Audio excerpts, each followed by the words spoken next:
YG here, but he came back. He came back home. Yeah. 400. Still Brazy. That's the name of the project, man. We got a lot of people on the phone lines, man. Yeah. I'm gonna try to get a quick interview out of you because we're gonna have to cut out in a minute. What I like about this album, number one, I heard a lot of these songs a while back when I came out on tour with you guys, right? Yeah. You gave me some insight. You was playing these bangers, and I was like, damn, he need to get this out now. Okay, so you took your time. You went through a lot of trial and tribulations, you know, being shot and, you know, being on the road, taking your homies on the road, and, you know, you've gone through a lot. So a lot of that is being put into this album, you know, from Who Shot Me, you know, and to Blacks and Browns. This album is interesting to me, man. It felt like you had something you wanted to get across. If I could be mistaken, but what is it you want to accomplish with this album? I mean, I was just getting some stuff off my chest, bro. Like the homie said, it sounded like I was venting on this album. Like I was just getting some stuff off my chest, and in the process of making this album, recording this album, we was going through a lot. Like our people, like, you feel me? Our people of America, of the world, period. Our blacks and all that, and our browns. So as those things was happening when I was working on my album, I'm like, I gotta do something. I gotta speak up. I gotta say something because there really ain't too many people out here speaking up. Word. You feel me? And I'm still in tune with the streets, with the people. Like so I care about all that. And I didn't even know I was gonna turn this, but not turn it to, but start having political type records and all that. You feel me? This was never in like my plan. Like I ain't even like know I was gonna do this. It just started happening. I was working on my album. You feel me? And yeah. So it's a little message. He was telling me about what's going on in Chicago. In Chicago, they recorded his 300th homicide this weekend and went on a record. In a 60-hour period they saw this past weekend, 59 people shot, 13 fatally from Friday to Monday. So far this year, 1,800 people have been shot across the city, and more than 200 of those have died. So I'm looking at what is the music business got to say about this, right? And then I'm going through your song Black and Browns, you know, and we were asking folks, what we gonna do? Like, we don't have these answers. What do y'all think? Y'all in Chicago. And I'm reading this lyrics, so I pulled them out, YG. I ain't gonna do it with your flow, because your flow is your flow, but we make it hard. First one, we make it hard for us with all this black on black crime. In the same state, we got to pay our tax. If we get locked up, it's double rate. We get popped and retaliate, and they sell us these guns in these fucked up schools where they teach us what they told to. Half the shit I learned in school I ain't never used. I mean, you speaking like you're talking about the issues and then you're confronting the issues all in this one verse. You know, and I'm thinking maybe I'm asking the wrong people, what can we do? We should be talking to YG. You know what I mean? They fucked up rules, the government trying to control you. That's why we saying fuck the law. We act like we the ones with the juice. It's fucked up around here. As soon as you locked up around here, the rest end up stuck up around here. So I'm speaking for my peers, because I see their tears. I ain't sugarcoating nothing, nigga. This is what it is. They supply us with the county to make us feel comfortable. Couple years past, we in the same spot we was before. You see this cycle, right? You are breaking that cycle, in a sense, as an artist. Traveling the world, bringing your homies out on the road with you. How can... You know, we're relying on the government, local police department. That shit ain't happening. How can we, you think, can change our environments? What's the slow process? It ain't an overnight thing, obviously. It ain't an overnight thing, man. It's gonna take a lot of powerful people with some money to help that. Okay. That's how I really feel. Because it's like, you feel me? I come from the streets. I got homies still in the streets. And the issue is, people ain't getting no money like that. It ain't no money, and it's like, when you ain't getting no money, it's nothing else for you to do all the negative things. You feel me? And that's really what the world, you feel me, run off of bread. You feel me? You gotta have dollars, take care of your family, to eat, to move around. You feel me? Pay rent and all that. Like, you need money. So I felt like it gotta be a lot of people with some money to come together and just dish out some money to people. Just bam, and see what happened. You feel me? Yeah. You talk about Section 8 in this song. Where's that lyric at? When you say we was content on that Section 8 shit. At the first of the month, we got them groceries for them kids, but now they're fucking up our mental, keeping us slaves so we can't be successful black people. What do you mean by that? It's like, you feel me?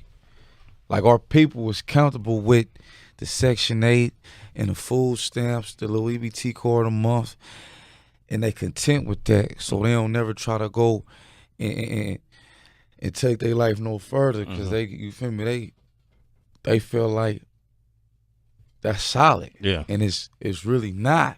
And the people know that ain't solid, bro. You feel me? Yeah. They know that ain't solid, but they settling. They settling because things seem so difficult out here, and it is difficult. But it ain't gonna be easy, period. Like being successful or having some real stuff going on, it's not easy. So you gotta know that. And settling for that is like, nah, you feel me? That's what's really wrong with our people. Yeah. Yeah. Just settling. We settling. And some of my people I'm talking about some of my people. You feel me? Like my family, you know, like you feel me? That's really the problem. And it's gonna take a lot of figuring out and a lot of help, though. Yeah, for sure. A lot of help to get over that. I wanted to ask because being that you've grown up, you know, around people that had guns or whatever like that, you've been a victim of gun violence. We had a caller today who said the solution would be that everybody needs to carry a gun, and that would make people less feel like they wouldn't be in trouble anymore. You know what I mean? Like if you got a gun, I got a gun, then we're not gonna do anything because we can shoot each other. And that, to me, it just sounded like the most dumbest idea ever. Yeah, I don't know. That sounds like that Donald Trump shit. He said, right? He said he support. He said he agreed with Donald Trump. That's what he first said. That's what the caller said. Yeah. Nah, man, because that ain't how life works. Talk about that. It's man. like whoever gonna squeeze first. You feel me? Mm-hmm. It's not gonna be like, well, I know he got a gun and I got a gun, so we ain't gonna do nothing. It's like, no, I'm gonna squeeze on him first. Mm-hmm. So that ain't gonna help nothing. Mm-hmm. You feel me? It's just gonna make it okay to squeeze. Just making it. Yeah. But like, I mean, y'all asking like about guns or gun violence. Both. I mean, the gun violence is deep because you got people that's homies and got killed and family members, pops, and it's like, you feel me? It's real deep. So I don't even like speaking up on that because it's like, if you in the streets and you ain't got nothing to look forward to, and your homie out here getting shot and he got killed, you gonna want some revenge. Period. That's just regular. It ain't even about you not even being from a gang. Like that's just period. Like, that's how it really be. Mm-hmm. So I can't come and be like, yeah, we gotta stop the shits and well, I can say that, but I know it's not gonna happen like that. You feel me? And I'm coming from the streets. People really be like hurt and lost in life because they didn't lost loved ones and people who, you feel me, who been raising them and people that been helping them out on some life stuff, and you know, it's deep. It's deep. I can't answer that one right You now. can't, but hey, man, I like that you confronting it. Like Yeah, a no, lot it's of you ask, real. Yeah, you ask people questions like just regular questions because they are artists. They feel like, oh no, man, I ain't got to touch it. And we really talking to you as a person first. As a person, that's how I'm getting. As a person, like as a person, like it's, man, come on, man, you gotta put yourself in. For me, when I saw the Black and Browns record, I was like, yo, this is gonna make a major impact on the West Coast because people don't understand that dynamic between black folks and Mexican folks. Mm-hmm. Can you break that down a little bit? Why this record is so important, and you got this artist Sad Boy on it? I mean, the Blacks and Browns record is important because I feel like what's been put out to the world, to the majority of the world, is the negative side of the Blacks and Browns, the hate side of the Blacks and Browns relationship, and it's not even like that. It's like that in certain areas due to the fact that we gang infested out there. Mm-hmm. You feel me? So it's some black hoods that do beef with the Hispanic hoods. Mm-hmm. And then we go to the penitentiary, you got the penitentiary politics and all that. But on the other side of things, we grow up with each other. We next door neighbors with each other. We go to the same school. We motherfucking share a lot of the same cultural things. Like, and it's like every black dude and every black dude got Hispanic people they they F with it. All the Hispanics got black dudes they F with, period. Like, but it's just due to the gang shit that people just think blacks and browns don't fuck with each other at all. And it was probably really sicker like that back in the days, but it's like now it's more like it's different. You still do got motherfuckers warned, but it's a lot of motherfuckers that's not warned. And like, I spoke on that because I'm from the West Coast, and a lot of our supporters is Hispanics.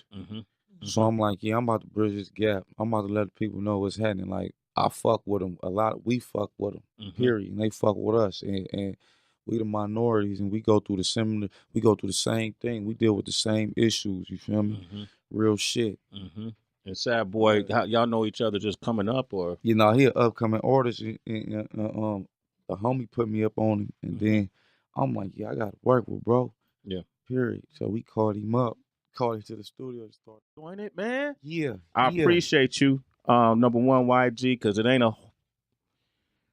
whole lot of people I could relate to in terms of what they doing in their messaging and their music. Yeah. I like dudes who got skills. You ain't got to talk about shit, but if you got skills, cool.